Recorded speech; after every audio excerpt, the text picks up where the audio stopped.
Cette chronique est une présentation de pièces d'auto super. Bonjour, je vous présente Stéphane Guittard de la compagnie Valvoline qui nous parle de l'importance des liquides de refroidissement.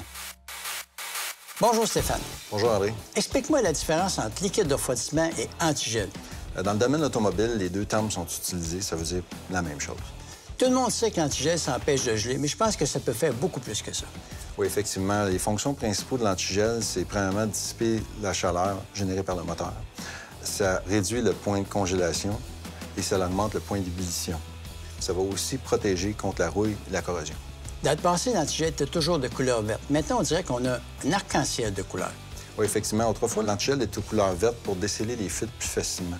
Aujourd'hui, il y a toutes sortes de couleurs sur le marché. Il ne faut pas acheter par la couleur, mais il faut acheter par la composition chimique. Comment je fais pour savoir si je jette la bonne? Un magasin de pièces d'auto ou un atelier mécanique spécialisé ont des chartes afin de déterminer quel antigel utiliser par rapport aux spécifications du manufacturier. Parce que le manufacturier utilise des composantes chimiques différentes. Peux-tu me dire combien est-ce qu'il y en a de compositions chimiques? En général, il y en a 3. On va parler d'IAT, qui est l'antigel vert traditionnel qu'on connaît depuis 70 ans. Il y a le Dexcool, qui est l'antigel rouge. Et il y a le HOAT, qui est organique acide hybride. La raison derrière les différentes technologies, c'est que les manufacturiers utilisent différents matériaux dans la conception de leur moteur et leur système de refroidissement. As-tu des exemples de ces nouveaux matériaux? Exemple, un radiateur. Aujourd'hui, les radiateurs sont fabriqués avec des réservoirs de thermoplastique, tout comme les pompes à l'eau. Il y a aussi beaucoup d'aluminium utilisé dans le système de refroidissement ainsi que la conception des nouveaux moteurs. Bon, maintenant, explique-moi pourquoi on ne met jamais d'eau du robinet, seulement de l'eau distillée ou de l'antigel prémélangé dans nos radiateurs. C'est simple, André. L'eau du robinet contient des minéraux, du chlore, du fluorure qui peuvent venir contaminer le système de refroidissement ou réduire l'efficacité de l'antigel. On utilise toujours un antigel en pré-mélange prêt à utiliser. Est-ce que l'antigel a une durée de vie?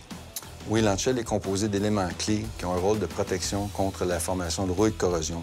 Ces additifs-là se détériorent avec le temps. Quand est-ce qu'on doit la vérifier et la changer, cet antigel?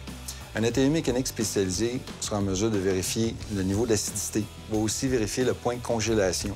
S'il y a contamination, c'est important de la remplacer. Ou si on remplace une pièce majeure telle qu'un radiateur, une pompe à l'eau, il faut remplacer l'antigel. La majorité des pannes sur nos routes sont causées par un système de refroidissement en mauvais état. Combien coûte un remplacement d'antigel? On parle d'entre 150 et 200 $. Merci Stéphane, tu as expliqué que l'antigel, c'est très important d'être vérifié pour éviter les pannes sur nos routes. Merci André.